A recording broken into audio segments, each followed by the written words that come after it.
For the past few years, Ricky Gervais, Stephen Merchant, and Karl Pilkington have been meeting regularly for a series of pointless conversations. This is one of them. Testing. Is that all right? Hello and welcome to the Ricky Gervais Show with me, Ricky Gervais, Stephen Merchant. Hello. And the little round-headed buffoon that is Karl Pilkington. All right.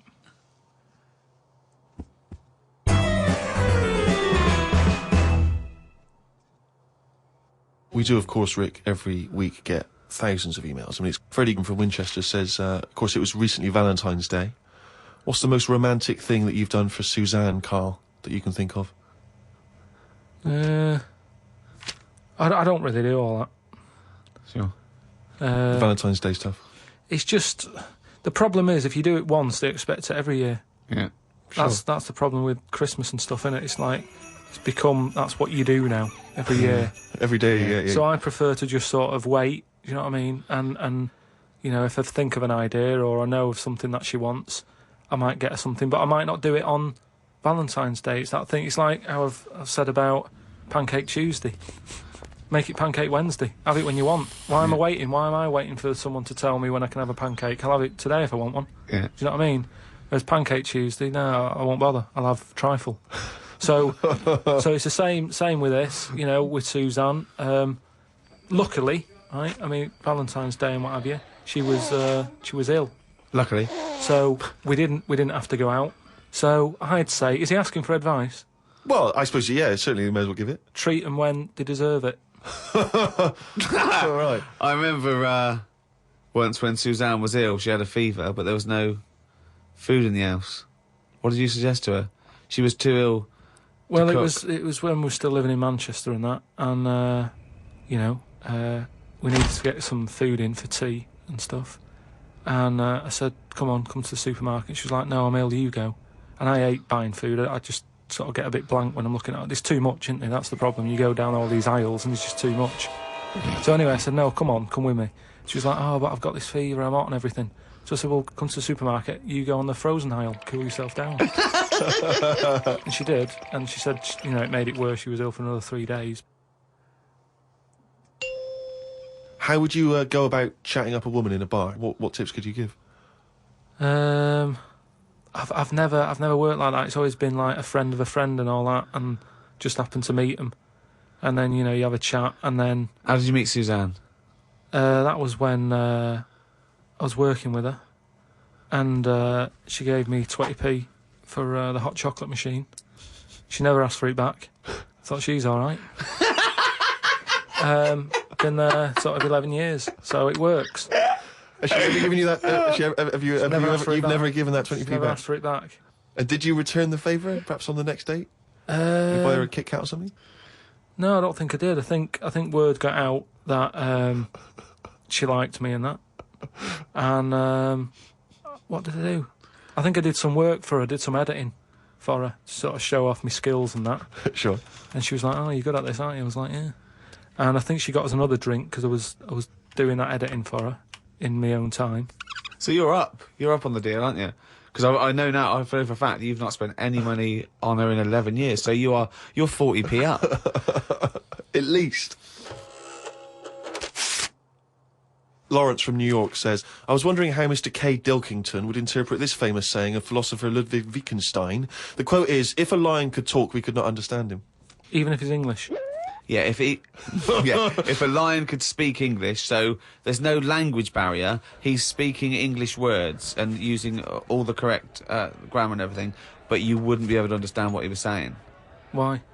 Because it is from a different world. His frames of reference would be so bizarre that you wouldn't be able to get a grasp on what he was talking about, because you'd have so little in common, even if he used real words. No, but he's talking English. Yeah, no, but his reference points would be just so far removed. You know, they're removed slightly when, if you saw two people talking about Kierkegaard, you'd I wouldn't understand that. Exactly. So remove that 1 billion times to a different species with different input. No, but it depends. If I'm talking to a lion in London Zoo, Yeah. he'll be saying, "Oh, I'm fed up of being stuck in here. I'll go in here." It's like that. It depends what his background is. I mean, there's some people who might have lived down the road from me, but have a totally different life. Absolutely. So it doesn't matter that it's a lion, does it? Well, yeah, because they're just trying to remove it even more. So now it's not just a bloke who lived a few doors away. Now it's not even a bloke. Now it's not even... Yeah, but I'd pick something smaller, or something, a worm without a mouth. I'd go, definitely not. What? Definitely not what? I wouldn't be having a chat with it. I just think that a worm that's underground, what's it got to offer me? It's blind and it hasn't got a mouth. It's not going to be a good day out with it, is what I'm saying. It's not going to have that much to say to me, even if it's English. Right? Even if it's And how can you tell if a worm is English? Does it wear a very tiny bowler hat? Oh, Christ. But do you understand? What about a jellyfish? No, you see, I think that's where you can say you wouldn't be able to have a good chat with them. Because, to me, the sea might as well be another world. Yeah. Right? Yeah. In a way, I think the fish sort of have more rights than us. What do you mean? Just because when whoever made the world, right, say, we're just bigging up God, but if I was to have a go at him, I'd say, you added too much water. Criticism 1 to God, right? So... how would you have changed that? Just more land. Fair enough. Now, why have fish got more rights than us? Because there's loads of them, and when you look at the amount of sea on the world, right, there's loads of that. You only have to I was in Malaga the other week, right, and you look in the sea, there's loads of different fish, and that's just in 8-foot water. If you go miles out, there's all sorts of weird fish, isn't there, with lights on them and everything. So, and there's just millions of different types. Yeah. Now, but why does that mean they've got more rights than us? Just because I think, rights come in numbers, don't they? If you know what I mean. Like, if there's one of you shouting, people go, "Oh, he's an idiot, shut up," whatever. If there's loads of you shouting, they go, "Oh, best listen to them, see what they've got to say." Right. And that's what I mean about fish. Yeah. There's loads of fish. Right. So... But they're not really making their voices heard, though, are they, Karl? Yeah. I know, because they're underwater. But what I mean is... I don't know what I mean.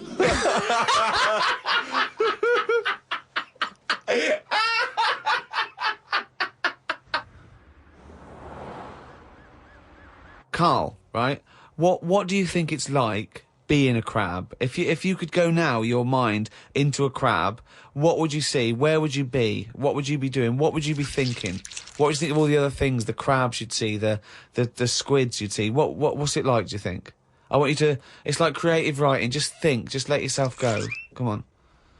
It's got to be a crab. What do you think of a slug? What do you think to be a slug? What would you do if you were transported now into a slug? What would you do? And Suzanne, you're suddenly in the kitchen, but you're a slug, and Suzanne's sort of like there, just making tea and that. How do you let her know it's you? It's impossible. I'd just chuck myself into the salt pot or something.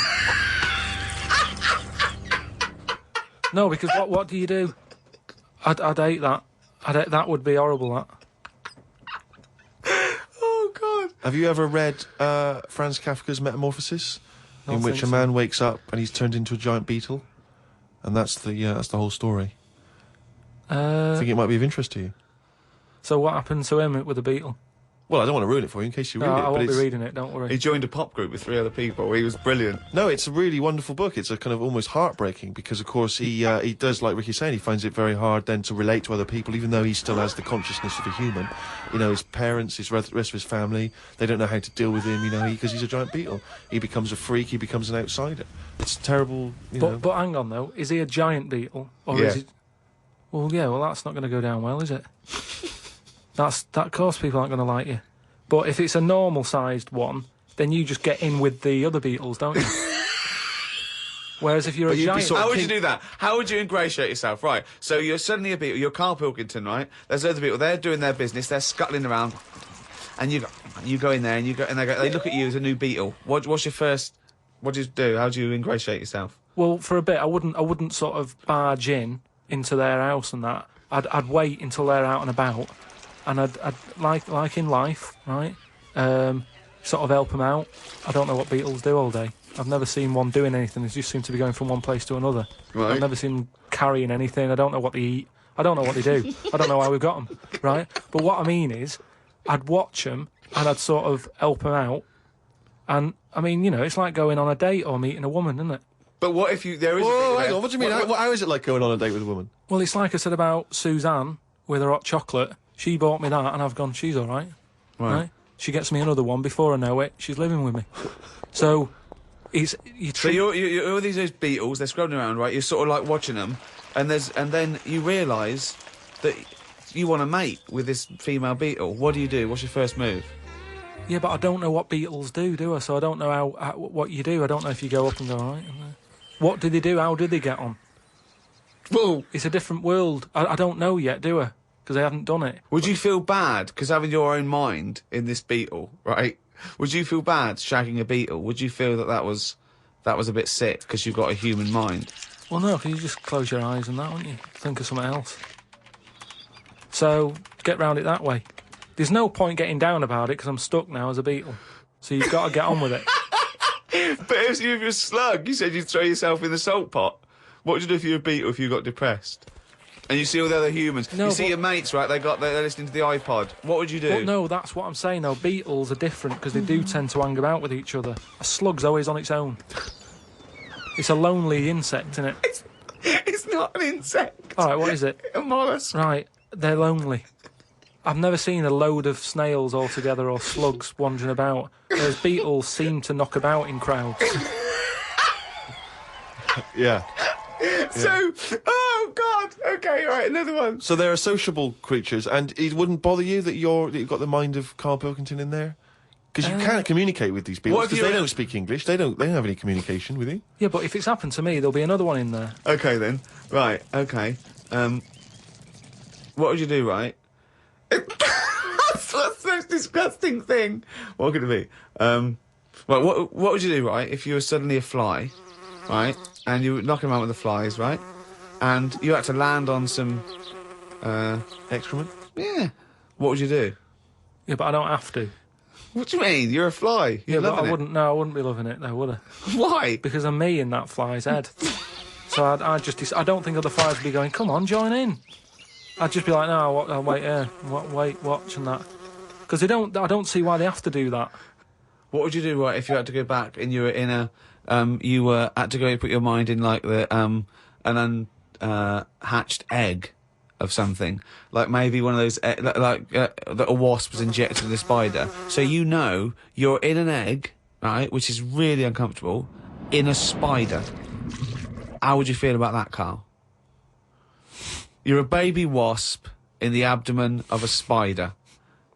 And I know everything that I know now. I'm sat in there. Yeah. And now I'm in a spider as an unborn wasp. What the fuck am I doing here? What's going on? I don't know what I'll do there. Probably try and sleep. There's nothing else to do, though, is there? I just pray to God it never happens. I don't believe it. He's written it down. Well, that's the jingle that signals it's time for more extracts from Karl's diary, and we'll lunge straight into it. Wandered down Carnaby Street. There was a happy homeless fella. I gave him £1.50. I thought of a tongue twister after giving him the money. It goes, if you can't treat a cheerful tramp, what sort of tramp can you treat? It's good, that. All Say right. it fast. If you can't treat a cheerful tramp, what sort of tramp can you treat? Good, isn't it? Good, that, yeah. You've got too much time on your hands, Karl. Learned some famous quotes to see if they are as good as my sayings. Number 1, treat every day as if it's your last.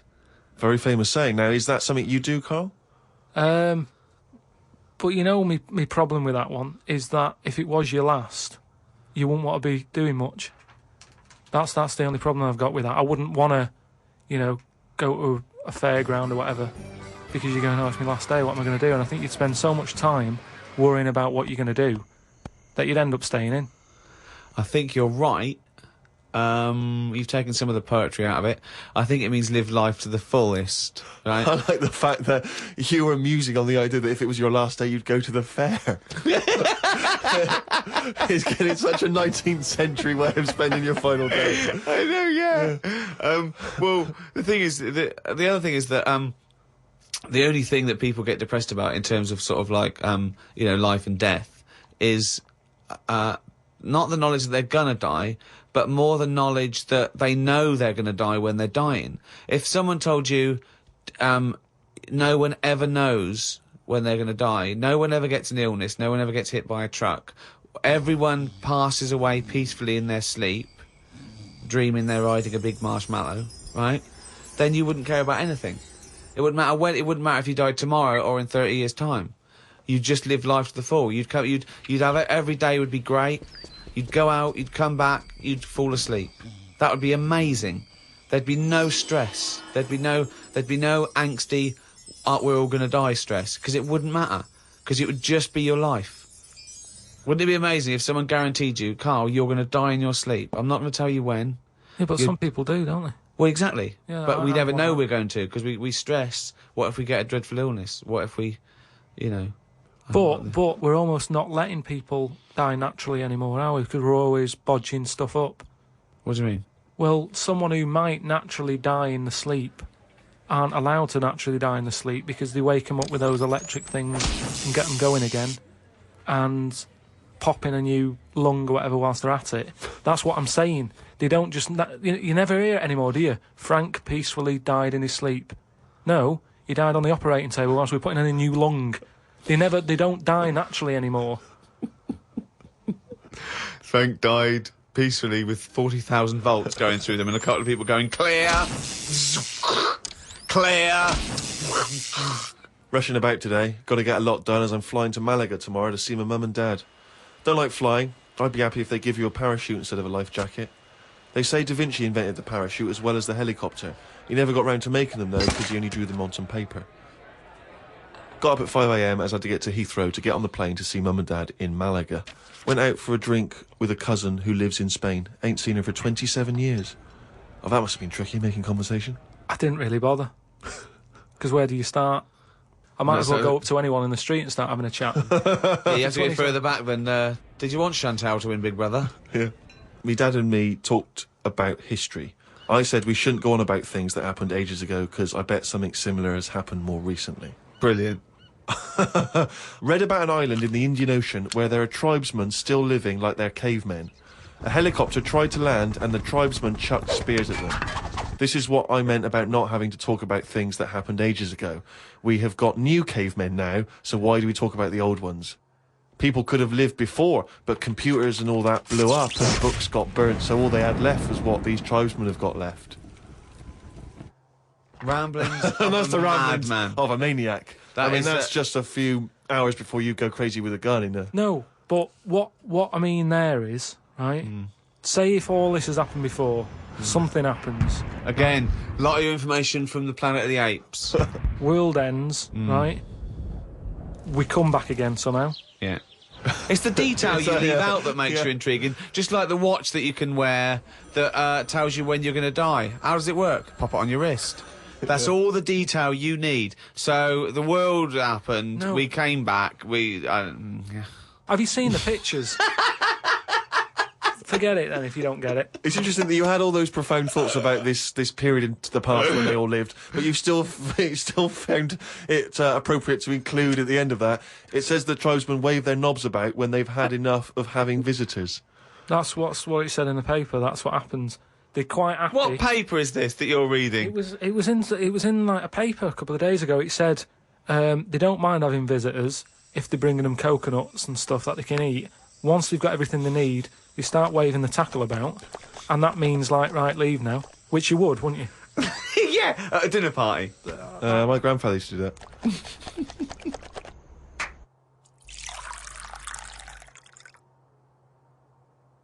Oh, did that see that fucking news?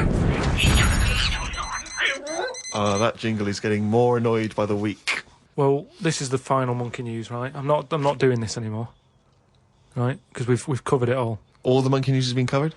It has, It has. We've done loads of them. I think all the news that needs to be sort of known has been told, right? That is the end of the news. Jesus Christ. What? Get on with it. Right, do you know, we chatted about the monkey that went into space and stuff.